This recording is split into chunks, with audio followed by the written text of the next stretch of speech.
Now, has it started?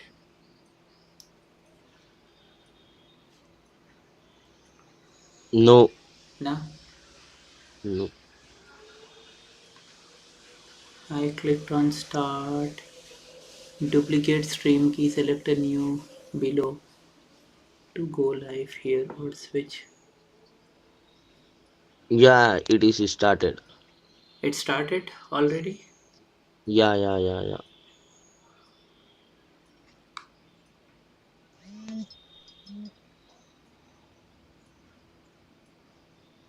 Acha. The same thing.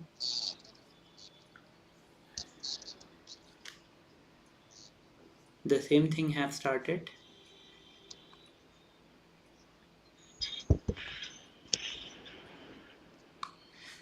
Anyways, I'll do recording today, whatever it is, even if it doesn't get thing. I'll upload it later. So, as you guys know, we have gone through a bunch of topics to learn the cybersecurity. One, if we start from the basics, then there are few things. Cybersecurity is not for everyone. We have seen that, and you can just try. If it is for you, you can just see if it is for you.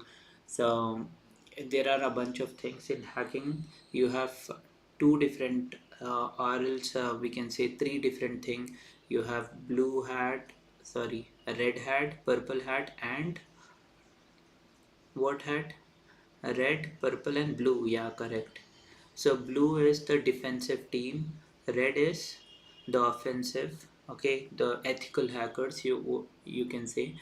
Okay, and purple is basically they provide you know some inputs from the red hat team over to the blue hat team for them to improve, for them to get better at it, isn't it?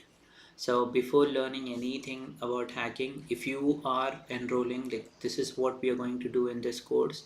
We are going through the penetration testing, or in other words, ethical hacking, or red hat. Okay, you're going to become a red hat hacker. So there are a couple of resources that we have seen. The one that we are going to start with is TCM, the cyber mentor.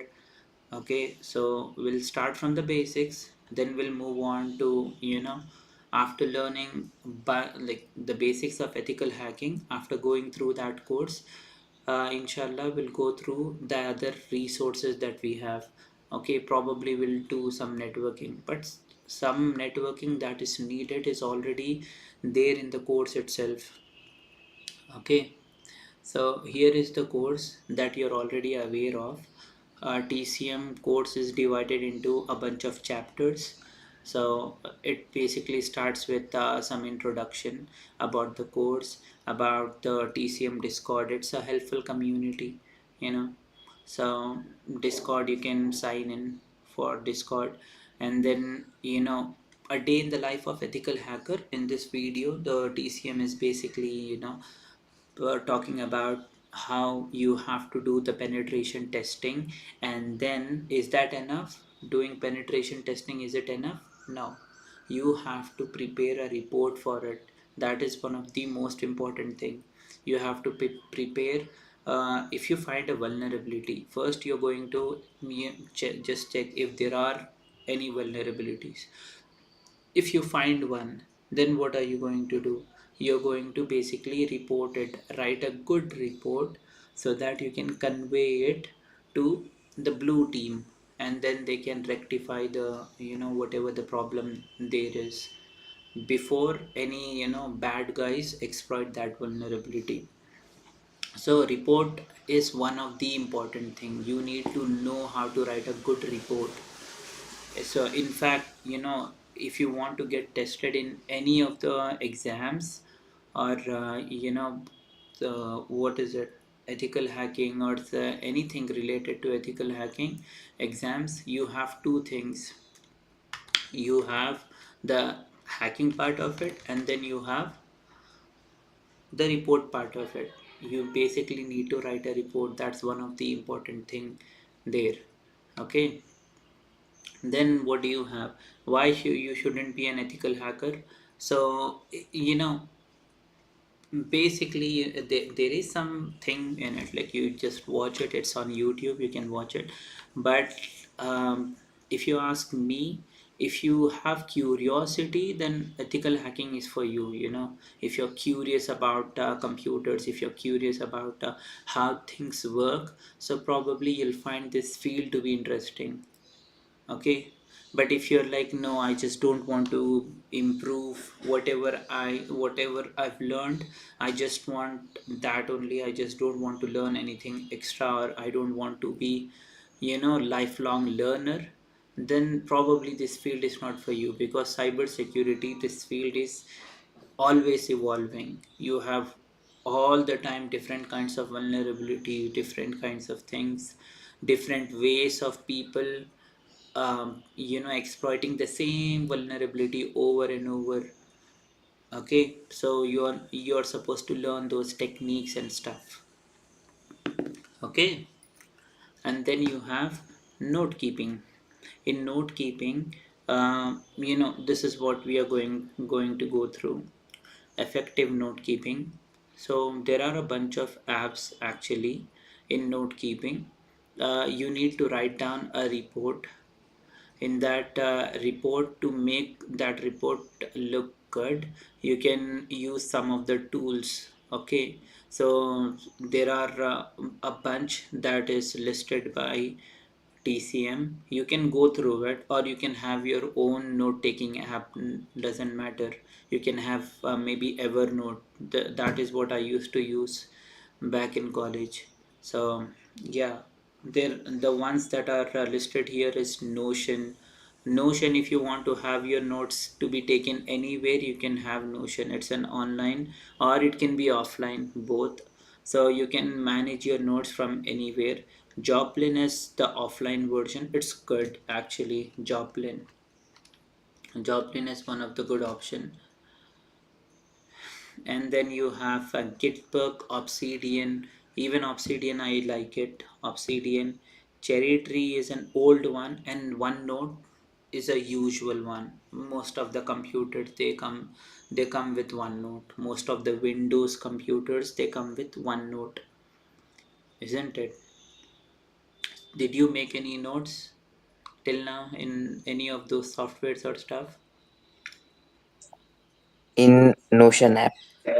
Yeah, in Notion. In Notion. Acha, you made it in Notion. Yeah, even I made some notes in Notion only. So, in Notion, you have this way of doing it, dividing it into pages, different pages, and then, each category, you can have pictures, you can have videos and stuff, you can have all those things. I'll give a basic example. I do have it here probably. Where is it? Window, Notion. Yeah. So I was going through this thing. Yes, you got a question, anyone? Anyone got a question? No?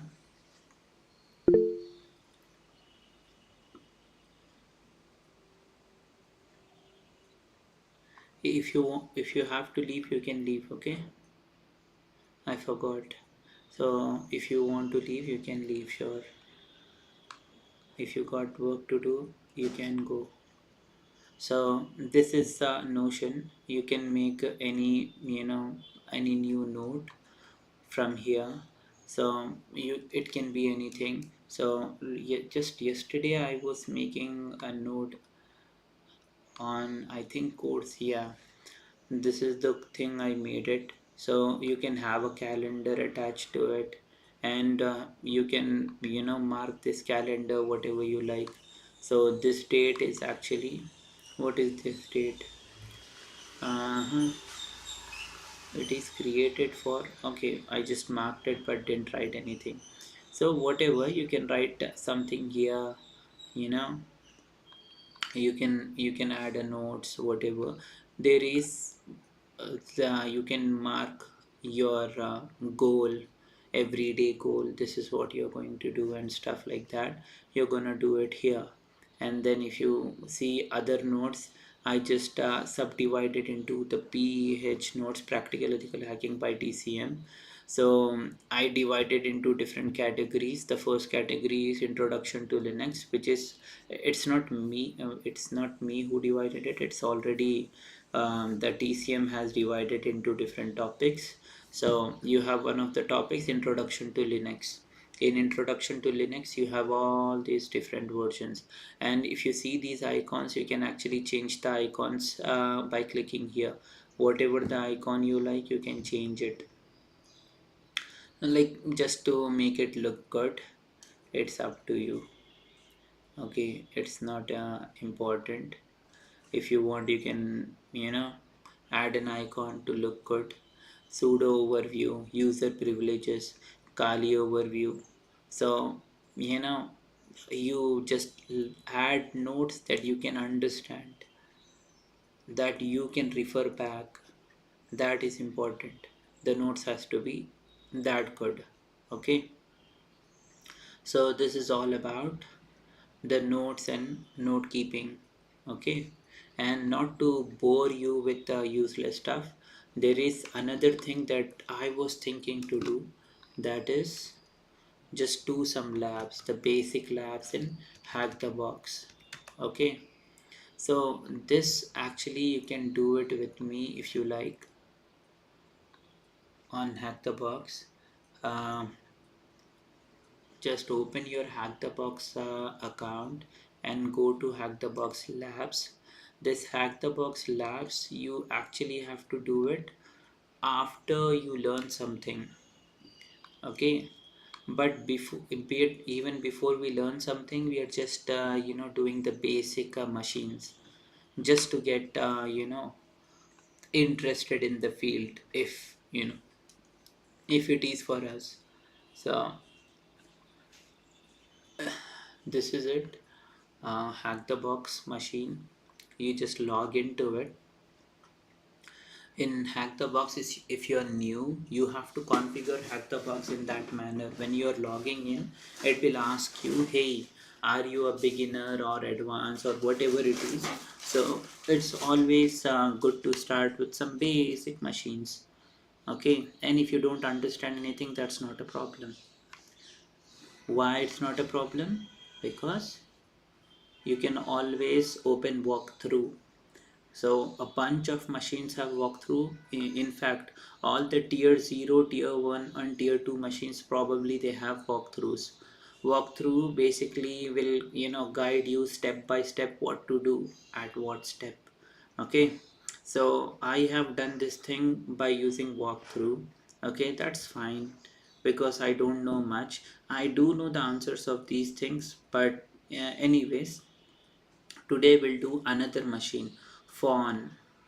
Okay, and by the way, in these type of machine, what do you expect? You expect that there are some vulnerabilities, such as, in these protocols, FTP, SMP, telnet, rsync and RTP are some of the protocols. FTP is for file transfer. SMB SMB is for, I think, messaging or something like that. Telnet is to remotely access. rsync, I got no clue. RTP is for, again, the remote desktop protocol. Remotely accessing the computer or the machine. Okay, so to hack this machine, what's the first step we need to do? What's the first step we need to do? We need to be on the network. Okay, Abdul Haq, are you there? Yes, yes. Yeah. So, what's the first thing we do? We We need need to be to add the record. on the network where you have all these machines. Okay, so how to get onto that network? For that, you need to download this, open a VPN box, connect using pawn box, connect using OpenVPN. So let's open, just connect to it and download VPN. So you'll get a VPN file for this one. Okay, this VPN file you need to open in OpenVPN. So I was saying it yesterday. If you have it, that's good. If you don't have it, then download it. Download OpenVPN. Okay. So yeah, let me connect to OpenVPN. If you don't know what OpenVPN is or anything, you can always search it on YouTube. Simple.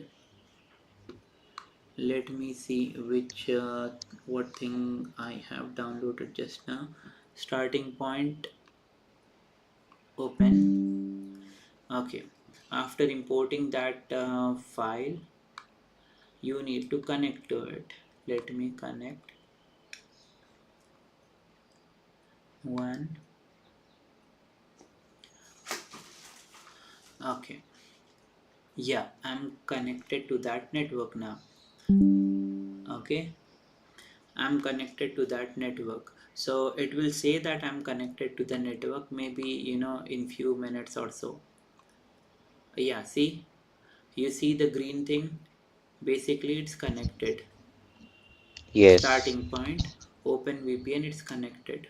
Okay, it became green now.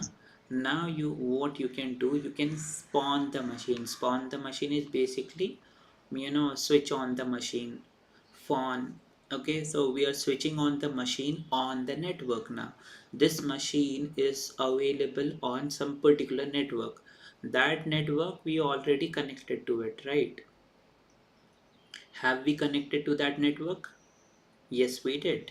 Yes. Okay, now we are starting the machine on that network so that we can hack it. Okay, that's the interesting thing that we are going to do. So if we see here, there are few things, there are few tags over on top: FTP protocols, reconnaissance, anonymous guest access. Okay, maybe these are some tips, maybe, I'm not sure. So you see the target machine IP address, you got it. The target machine has this IP address. We connected to the network. Okay, if you want to see what's my IP, it will show you some IP like that only after connecting to it.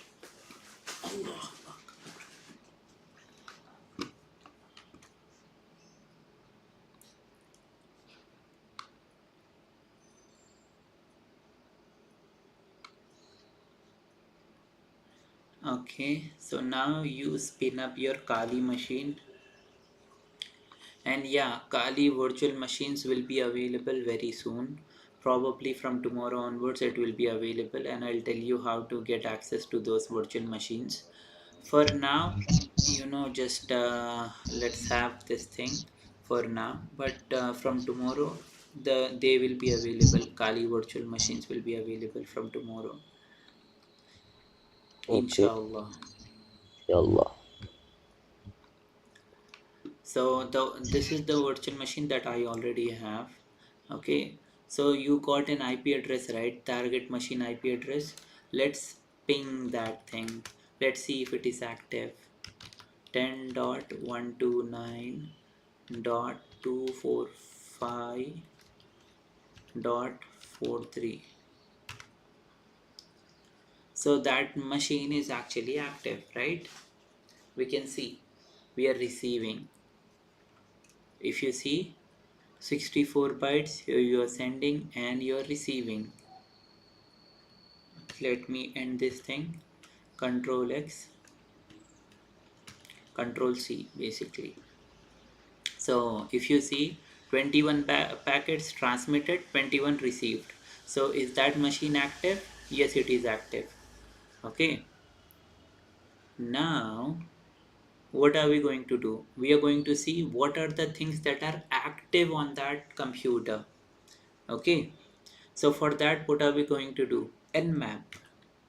We are going to scan that thing. How to use nmap, I don't know. I'm going to search it, because we haven't done the entire course. We are just want to use it, that's it. So if you do the entire course, it will be even better. If you haven't done it, not a problem. Okay, you can search everything while you're doing it. So how to use nmap in Kali. Nmap in Kali,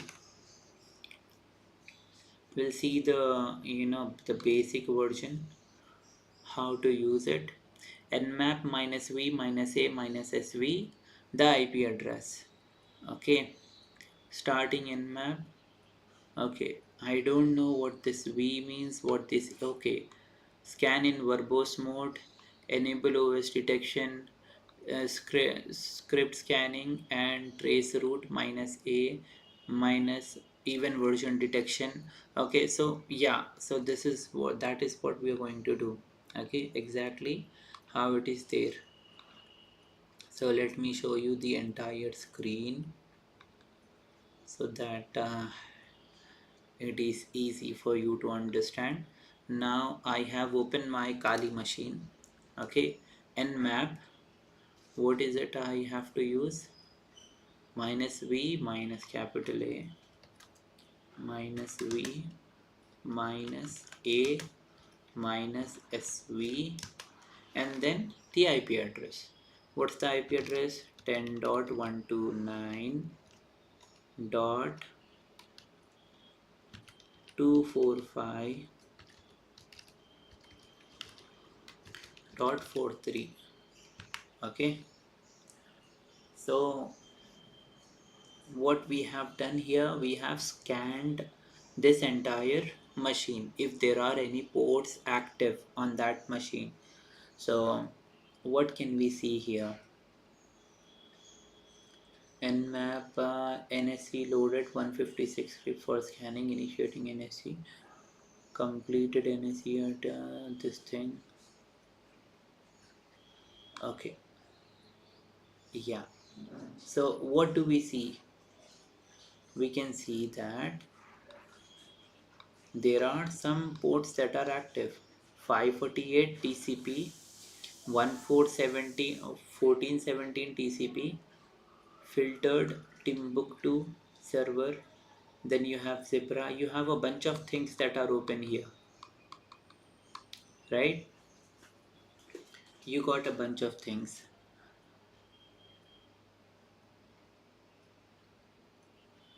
You have a bunch of ports open, and sometimes some ports are for a particular purpose. We'll scan. We'll just Google it. What those are?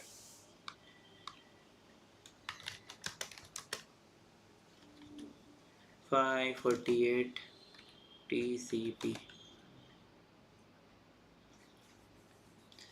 Apple Filing Protocol. Formerly Apple Talk Filing Protocol is a proprietary network protocol and part of the Apple File Service that offers file services for Mac OS. Okay, basically it is a file sharing protocol that we see here. 548 AFP is Apple Filing Protocol, file service protocol. What are we going to do now? 548 TCP vulnerabilities.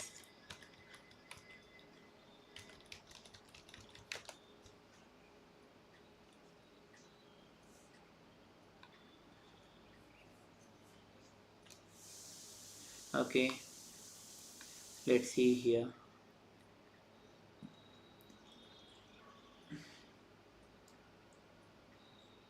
Many systems and softwares by default.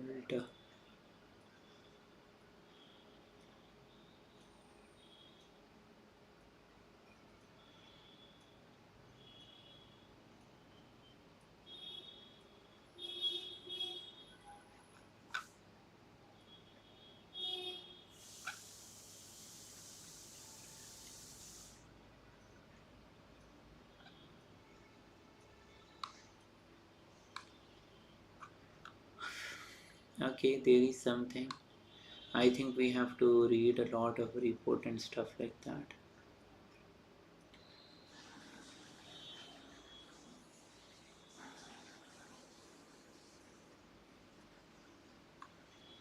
What's the port number for this thing? 548.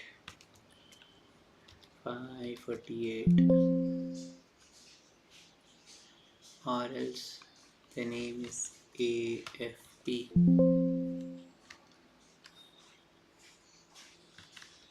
Apple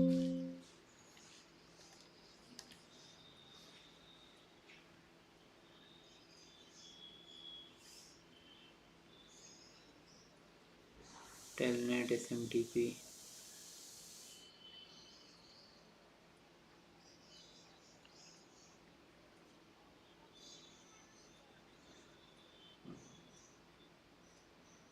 Okay, we are not directly getting that thing.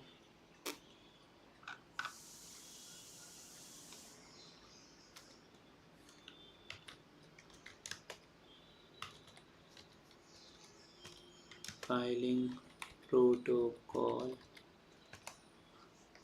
vulnerability.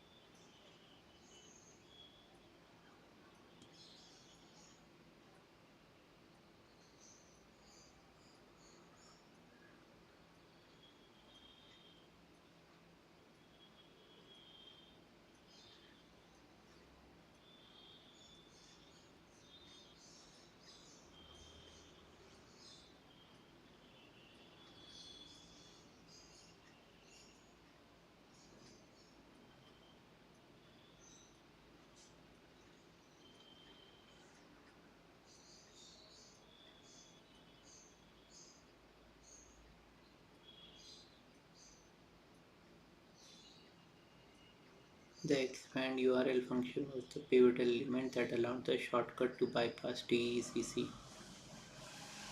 By leveraging this functionality became possible.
Okay,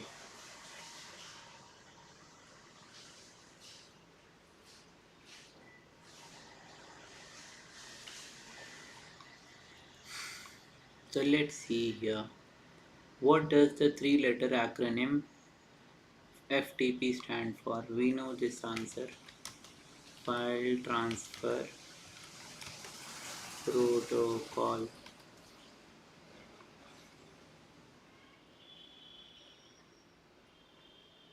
Which port does the FTP service listen on usually? Which port the FTP listen? FTP port.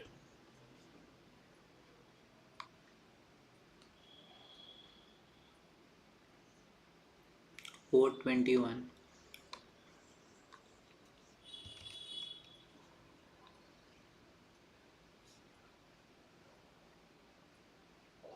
What acronym is used for the version of FTP secured by running over the SSH protocol?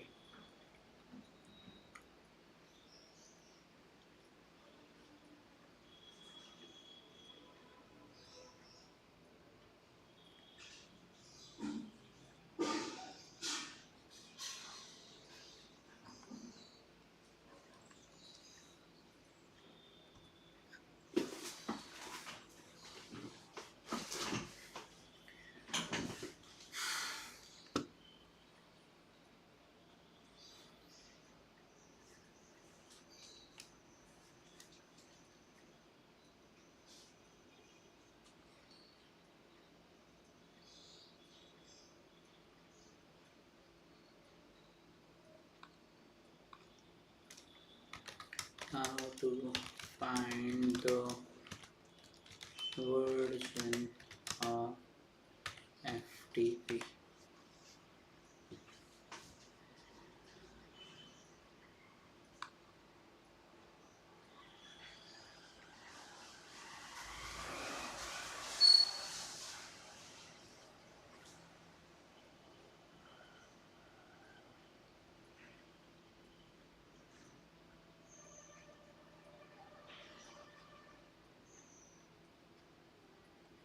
Sudo elsa.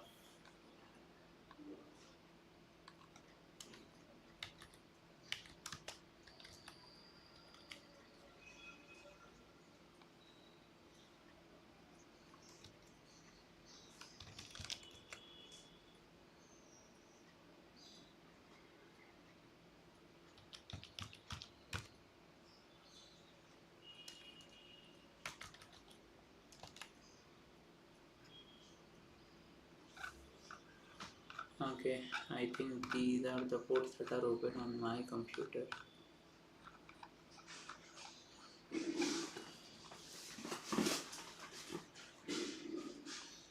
Basically, virtual machine.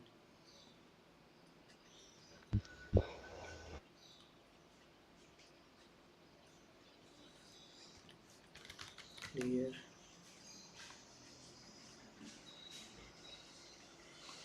Okay, let's see it.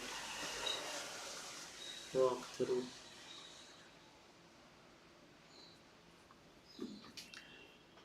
Okay, sometimes when we are asked to enumerate the services of specific host on the client network, we will be met with file transfer services that may have high chances to be poorly configured. The purpose of this exercise to familiarize yourself with the file transfer protocol, a native protocol to all host operating systems and used for a long time for simple file transfer tasks, be they automated or manual. FTP can be easily misconfigured if not correctly understood.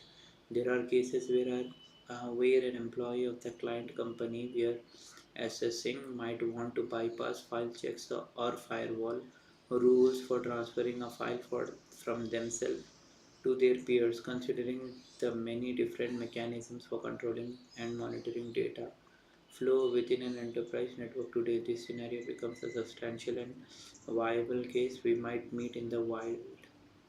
At the same time, FTP can be used to transfer log files from one network device to another or a log collection server. Suppose the network engineer in charge of handling the configuration forgets to secure the receiving FTP server properly or does not put enough importance on the information contained within the logs and decides to leave the FTP service unsecured intentionally. In that case, an attacker could gain leverage of the logs and extract all kinds of information from them, which can later be used to map out the network, enumerate usernames, detect active services, and more. Let's take a look at what FTP is. According to definition on Wikipedia, FTP is a standard communication protocol.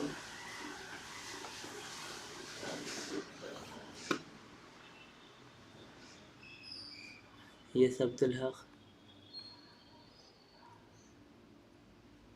you can go. Okay, I'm there for another 15 minutes. If you want, you can go.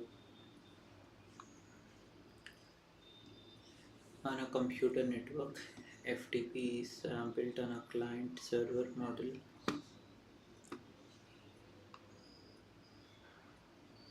Client server model. Where am I? Architecture using separate controls and data connections between the client and the server. FTP users may authenticate themselves within a clear text sign in protocol, generally in the form of a username and password.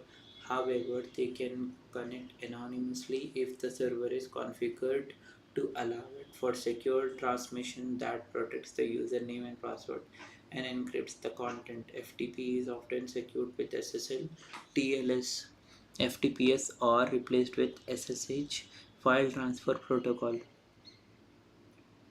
From the first line of the excerpt above, we can see mention of the client-server model architecture. This refers to the roles hosts in the network have during the act of transferring data between them. Users can download and upload files from the client, their own host, to the server, a centralized data storage device, or vice versa. Conceptually speaking, the client is always the host that downloads and uploads files to the server, and the server always is the host that safely stores the data being transferred. So between the client and server, you can transfer the files between them. Clients can also browse the available files on the server when using the FTP protocol. Okay, clients can also browse the available files on the server when using the FTP protocol. From a user's terminal perspective, this action will seem like browsing their own operating system's directories for files that they need. FTP services also come with a GUI, graphical user interface, akin to Windows OS programs, enabling easier navigation for beginners. An example for well-known GUI-oriented FTP is services FileZilla. However, let's first understand what it means for a port to be running a service openly. A port running an active service is reserved space for the IP address of the target to receive requests and send results from. If we only had IP addresses or host names, then the host could only do one task at a time. This means that if you wanted to browse the web and play music from an application on your computer simultaneously, you could not, because the IP addresses would be used for handling either the first or the latter, but not both at the same time. By having ports, you can have one IP address handling multiple services, as it adds another layer of distinction. Okay, basically the reason for having ports is to have different kinds of protocols to be enabled. So we can have, for example, FTP running on one host, and HTTPS and SSH to be running on another ports. In the case shown below, we can see FTP being active on port 21. However, let's add some extra services like SSH and HTTPD web server in order to explore a more typical example. With this type of configuration, a network administrator has set up a rudimentary core web server configuration, allowing them to achieve the following, all at the same time if need be: receive and send files that can be used to configure the web server or serve logs to an external source, be able to be logged into for remote management from a distant host in case any configuration changes are needed. Serve web content that can be accessed remotely through another host browser. From the graph below, you can see where FTP sits in the logical structure of the host together with other services that could potentially be running on it at the same time. So a client can have port 21 assigned to FTP, then port 22 SSH, then port 80 web server, and stuff like that. The wiki article shows that it is considered non-standard for FTP to be used without the encryption layer provided by protocols such as SSL, TLS, FTPS, or SSH tunneling (SFTP). FTP by itself does have the ability to require credentials before allowing access to stored files. However, the deficiency here is that traffic containing said files can be intercepted with what is known as man-in-the-middle attack. The contents of the file can be read in plain text, meaning in unencrypted human readable form. Okay, so FTP usually goes through encrypted layer, but you can do an attack called man-in-the-middle attack. Successful traffic interception, failed traffic interception. SSH is usually encrypted, so it's difficult to uh, you know attack it maybe. However, if the network administrator chooses to wrap the connection with a SSL-TLS protocol or tunnel the FTP connection through SSH to add a layer of encryption that only the source and destination host can decrypt. This would successfully foil most man-in-the-middle attacks. Notice how port 21 has disappeared. 21 has disappeared as the FTP protocol gets moved under the SSH protocol on port 22, thus being tunneled through it and secured against any interception.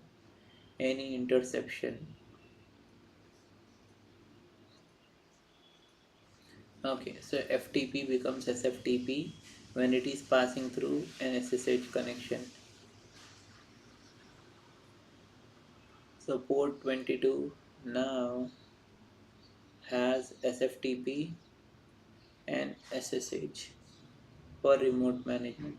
However, the situation we are dealing with in this case is much simpler. We are only going to interact with the target running a simple misconfigured FTP service. Let us proceed and analyze how such a service running on an internet host would look like.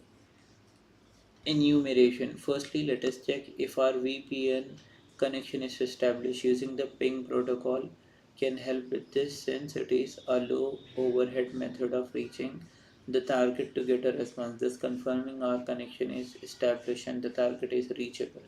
Low overhead means that very little data is sent to the target by default, allowing us to quickly check the status of the connection without having to wait for a whole scan to complete beforehand. The ping protocol can be invoked from the terminal using ping and target IP command, where target IP is the IP address of your instance of the phone machine as displayed on the Hack the Box webpage under the starting point lab. Note that this might not always work in a large scale corporate environment as firewalls usually have rules to prevent pinging between hosts even in the same subnet to avoid insider threats and discover other hosts and services. So basically, because this machine is an easy machine, we are able to ping, but in corporate environments in companies they usually disable pinging to check the active devices or maybe some insider the the the person within a company trying to access the company's resources illegally. We can cancel the ping command by pressing Ctrl C on our keyboard. Here we can see it is basically active. This means that the host is reachable through the VPN tunnel we formed. We can now start scanning the open services on the host. So sudo nmap target IP. Yeah, like if you do sudo nmap target IP, you'll see few things. Acha, even I did sudo nmap target IP. Sudo nmap. The target IP is 10.129.245.43.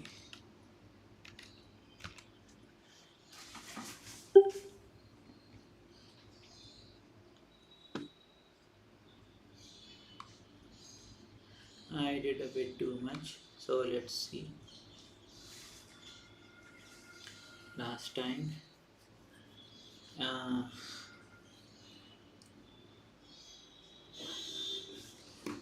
we did a bunch of things. This one is done. What acronym is used for the version of FTP secured by running over the SSH protocol? That is SFTP. There you have it. What is the command we can use to send an ICMP echo request to test our connection to the target? Ping. We use ping, but I still want uh, ping. Yeah, that's correct. From your scans, what version is FTP running on the target? Okay, let's see. It is still running.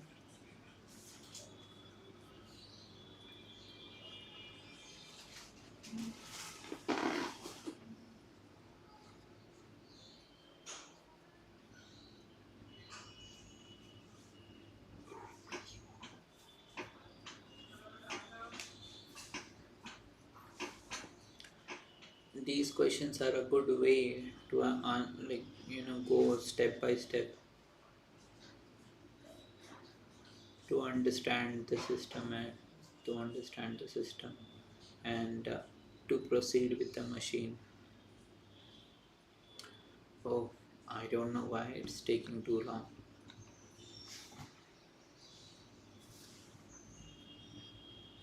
Let's just hope that it runs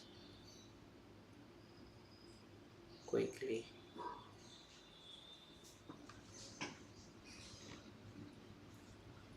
Ordered. Let's continue reading the report till it is done.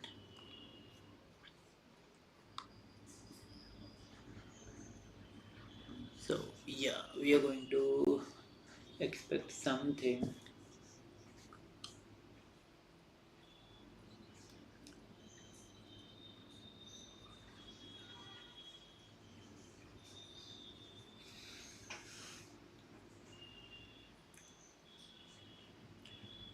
Um, Following the output from the command, we can see that the response are being received from the target host. This means that the host is reachable. Okay, we can now start scanning. Sudo and map target IP. Scanning using our previously used command, we can see the FTP service open and running on port 21. However, what if we would like to know the actual version of the service running on this port? Could scanning it with the different switches preset switches present us with the needed information? Okay, yeah, sudo and map minus sv. Mm-hmm.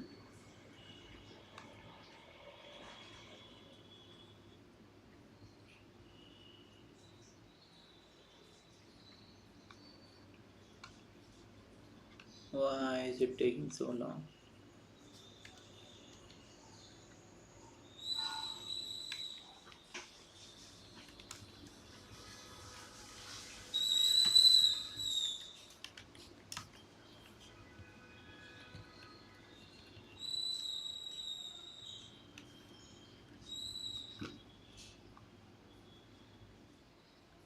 129, 245, 43.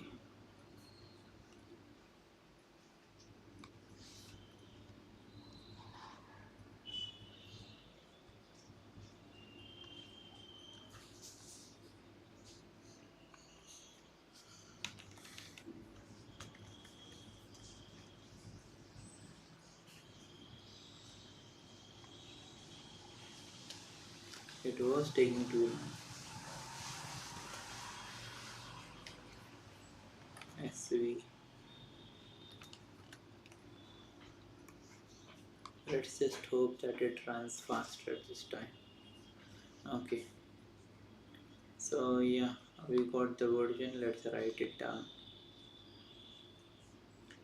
VSFTP VSFTPD 3.0.3.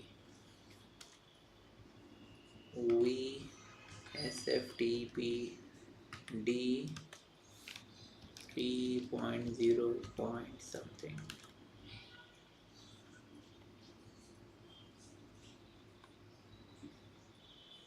3.0.3.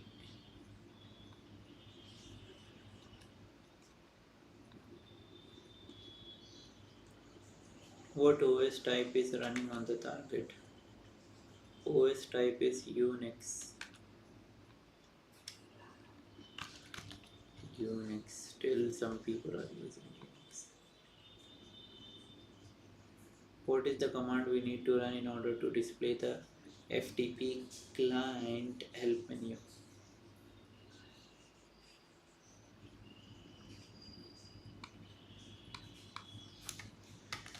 FTP client help menu.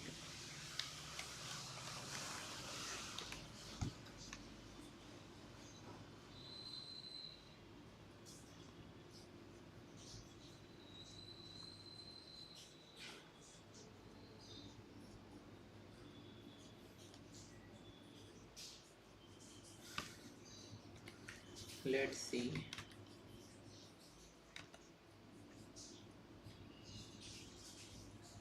RFC 959.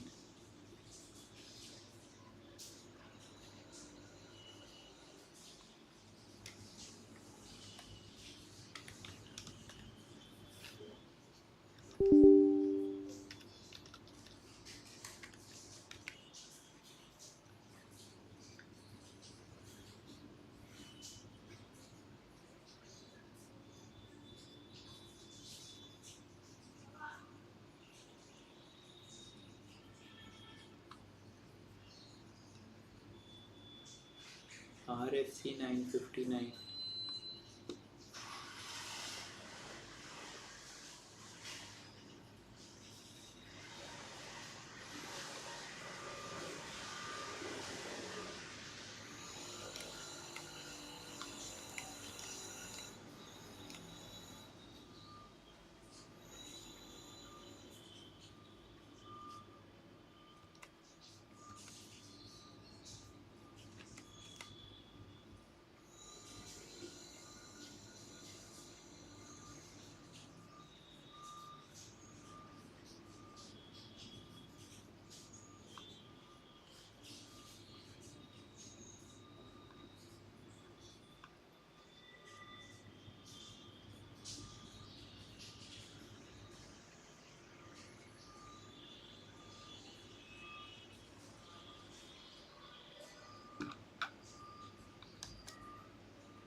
Help.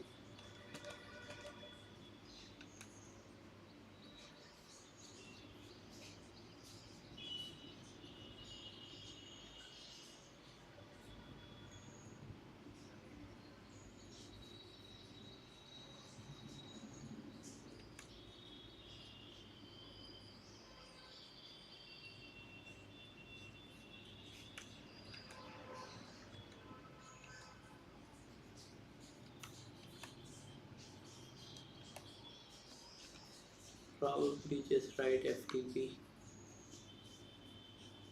-H.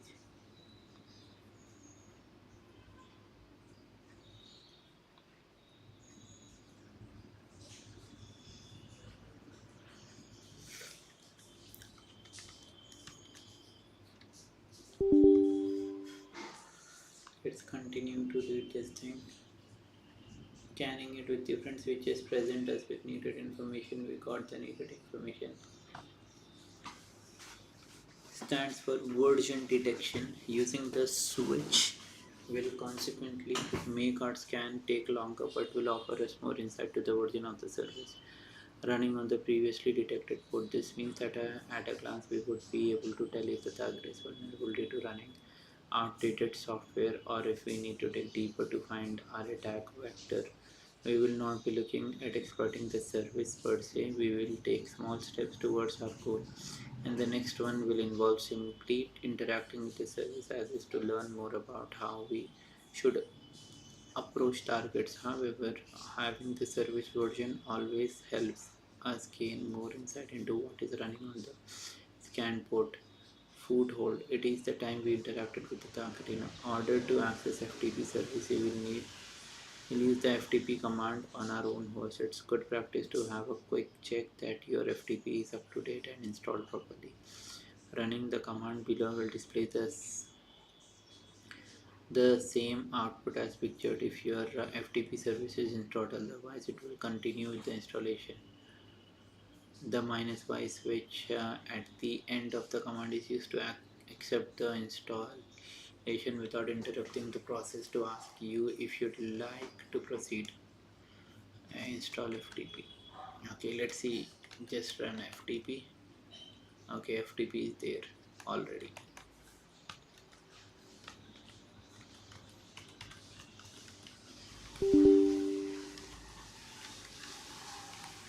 How to exit this? Okay, and you can run FTP minus question mark command.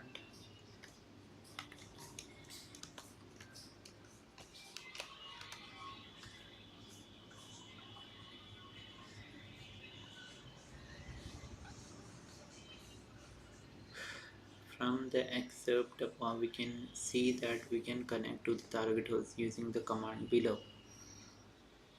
FTP. This will initiate a request to authenticate on the FTP service running on the target, which will return a prompt back to our host. The prompt will ask for the username we want to log in with. Here is where the magic happens. A typical misconfiguration for running FTP services allows an anonymous account to access the service like any other authenticated user. The anonymous username can be input when the prompt appears, followed by any password. So, since the service will disregard the password for this specific account.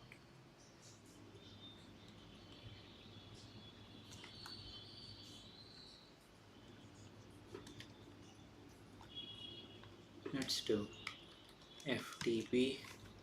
Target IP is 10.129.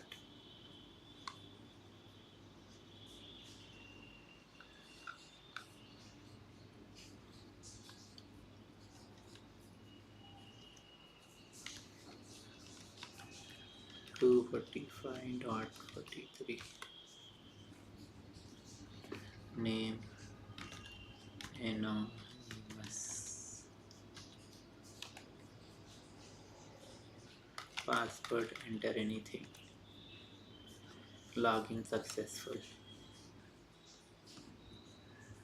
Wow. Hitting enter. Typing the help command allows us to switch which commands are available. You will be able to see this pattern with every script and service that you have access to. Typing either -h or -help or help commands will always issue a list of all the commands available to you as a user with descriptions occasionally included. If you would like to learn about a specific command in more depth, you can use a different command man. However, however, for now, let us get back to our target. FTP help. Some of the commands listed here seem familiar to us. We already know how to use lscd. Let us issue the first command and view the contents of the folder. First command is help ls.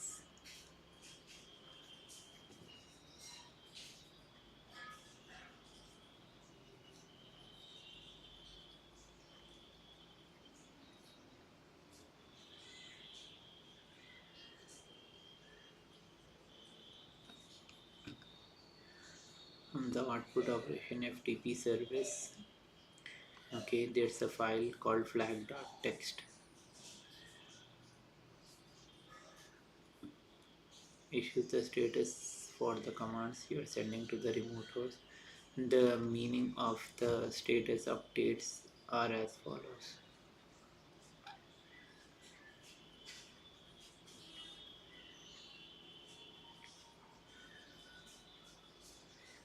Port command successful, consider using passive. Here comes the directory listing to 26 directory and send OK. Now we can proceed to download flag.txt to our host virtual machine. In order to do so, we can use the get command followed by the name of the file we want to download. In our case, it would look like get flag.txt.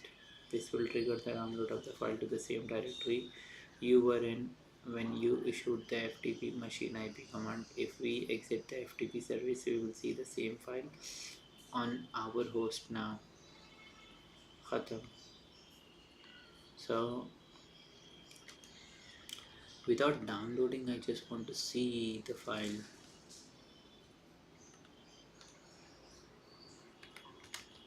Can I cat flag.txt? Okay, that command isn't available. What are the commands available then?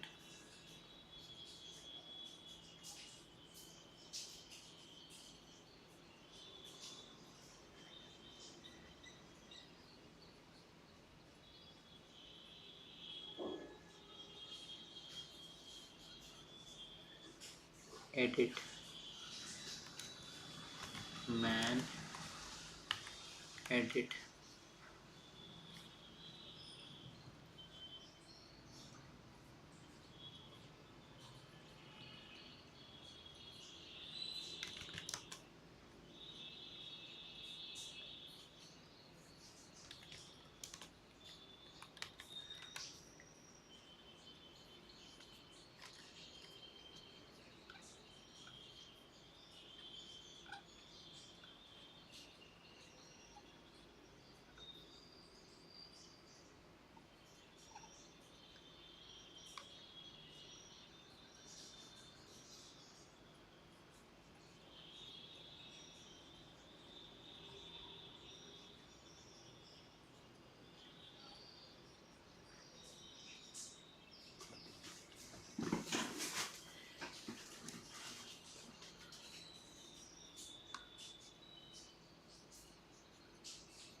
Okay, probably man isn't there here.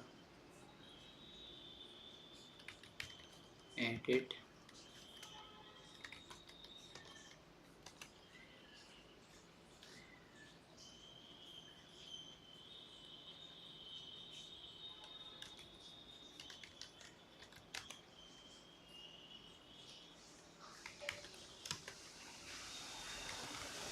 flag.txt.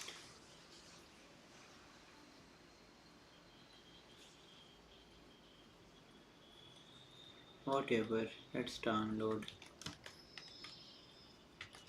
flag.txt.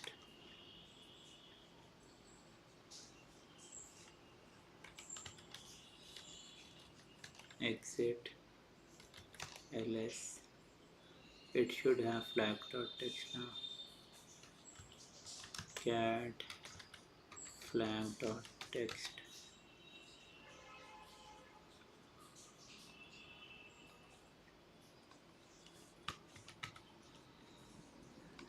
Let's go here.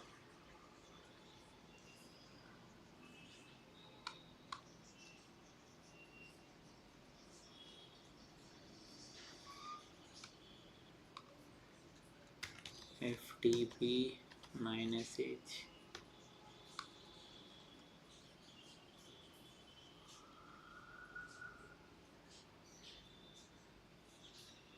What is the username that is used for FTP when you want to log in without having an account? Anonymous.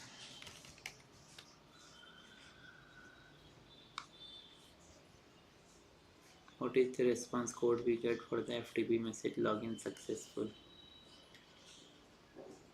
What is the response code we get login successful?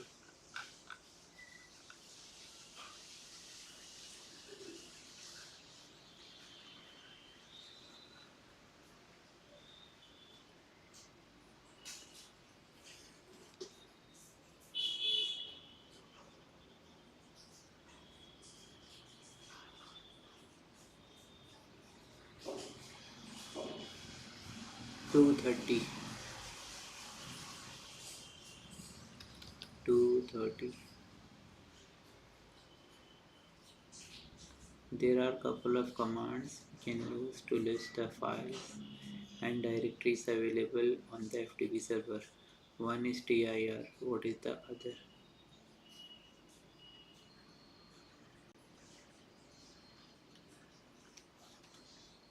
ls. What is the command used to download the file we need to be found? Get.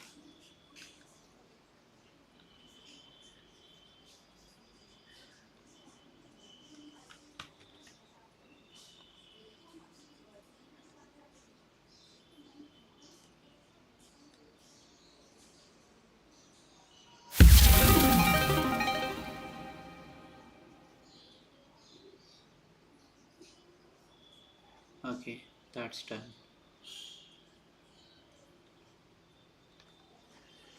Yeah, so that's the end of the stream.